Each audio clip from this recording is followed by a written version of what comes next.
The first time I heard this story, I thought it was just some tall tale about the Wild West, the kind folks like to dress up with myths and miracles.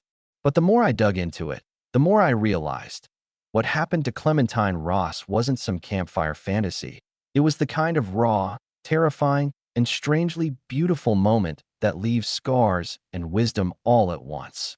Picture this: a 16-year-old girl standing in the middle of a sun-scorched field, her violent drunk uncle bearing down on her with a leather strap in hand, and 12 wild horses suddenly stepping out of nowhere, standing in formation like soldiers deciding who to defend.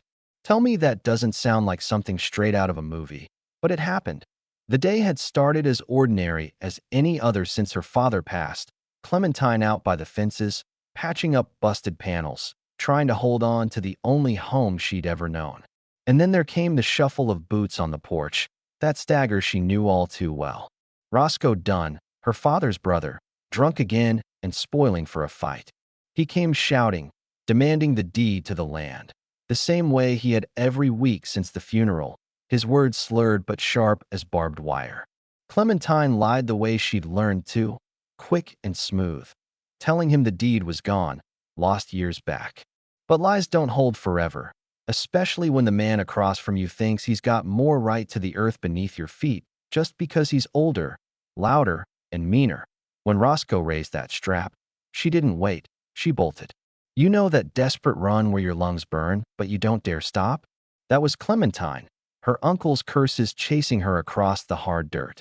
She thought if she could just reach the creek bed, she might lose him. Instead, she crested the ridge and froze, because there they were, 12 wild horses standing shoulder to shoulder in a circle around her. Not running, not grazing, waiting. Their eyes locked on Roscoe as he stumbled down after her.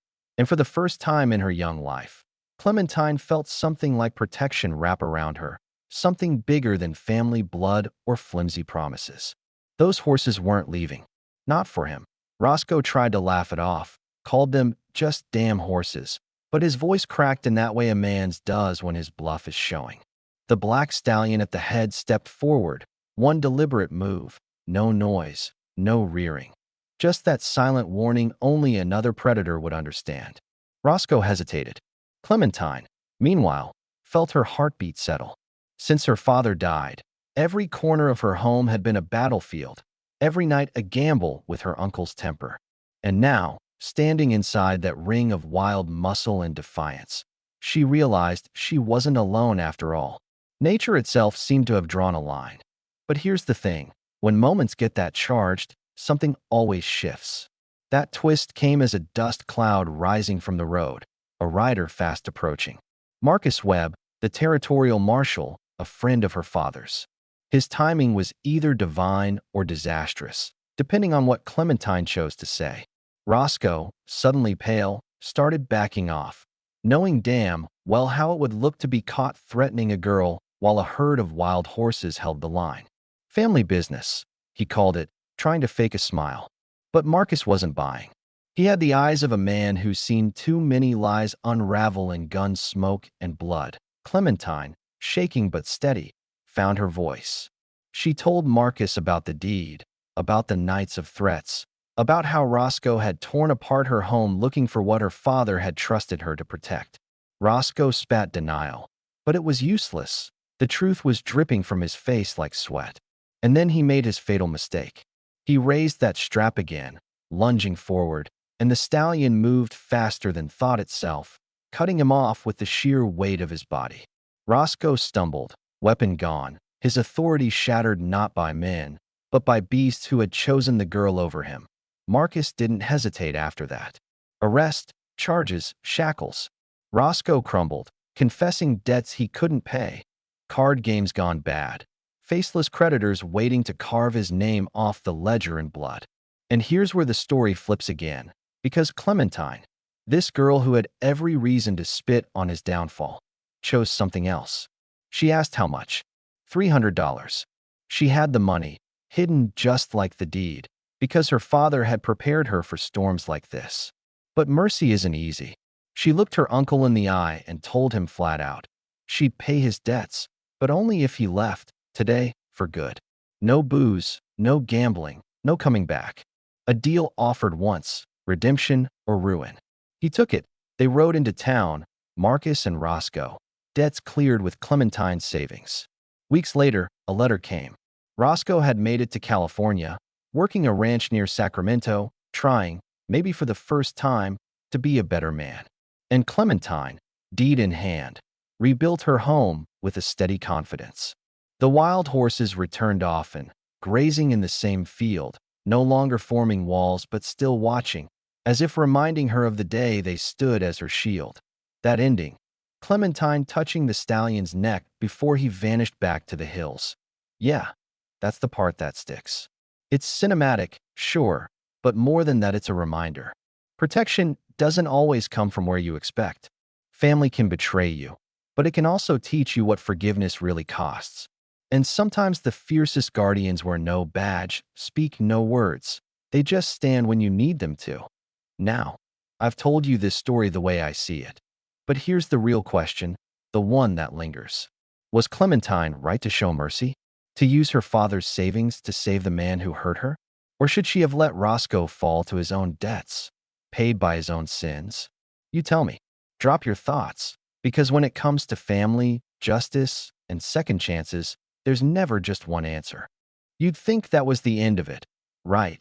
That Clementine had her land. Her uncle was gone. The horses had drifted back to their hills and life would finally settle into something steady. But life out here doesn't tie up its stories with neat little bows. It always leaves threads dangling, waiting to be tugged. 3 weeks after Roscoe rode out of her life, Clementine was standing on that same porch where her father used to drink his morning coffee, staring at the horizon as those wild horses grazed in the distance. When she noticed something strange, the stallion wasn't with them. For days she didn't see him, just the herd circling as usual. But the black one, the leader, was missing, and it gnawed at her in a way she couldn't explain. Then came another knock on her door. Only this time it wasn't Roscoe stumbling drunk or Marcus riding by on patrol. It was a stranger, tall, sharp-eyed, dressed in clothes that weren't made for ranching.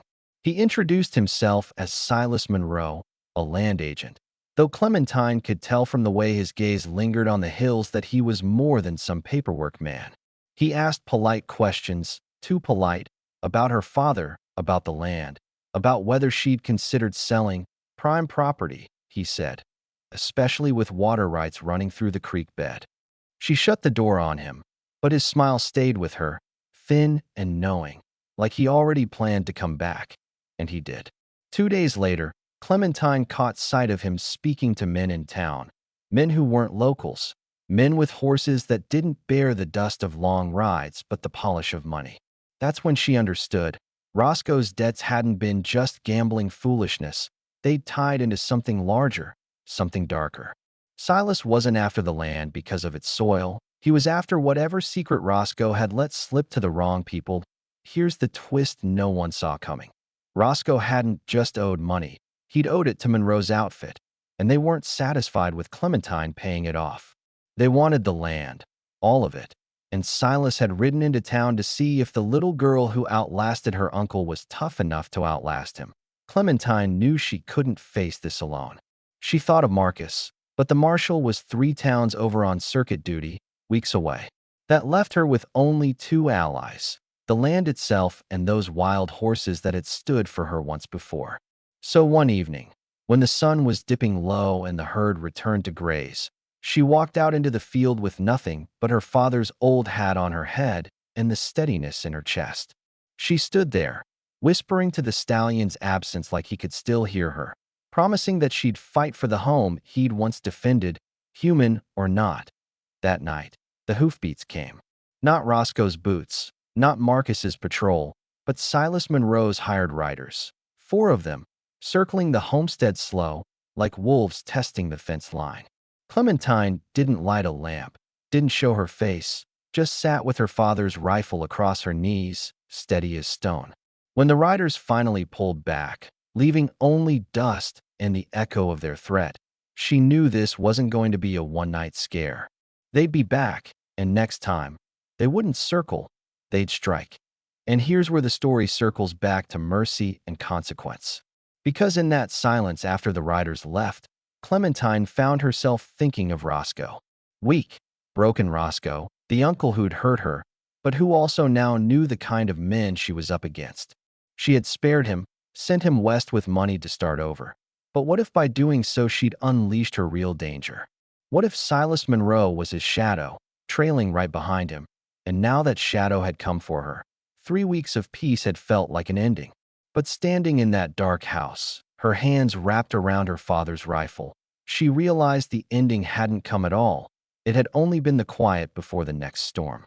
And maybe, just maybe, the stallion's absence wasn't a loss, but a sign. Nature didn't waste its guardians on battles already won. It saved them for the fights that mattered most. When Clementine lay down that night, she wasn't the frightened girl who'd run from a leather strap. She was a landowner, a fighter, a girl whose mercy had bought her both enemies and strength. Whether Silas Monroe knew it or not, he wasn't just coming after a deed on paper. He was walking into a story already written in dust, blood, and hoofprints. And out here, stories have a way of ending with justice, one way or another. You see what I mean? That's where the tale leaves us, right on the edge of another reckoning. Did Clementine's mercy doom her, or did it make her strong enough for what's coming next? That's the question, and it's one I'll throw to you. Because in the West, mercy and justice were always riding the same trail, and the one you choose depends on how much you're willing to risk.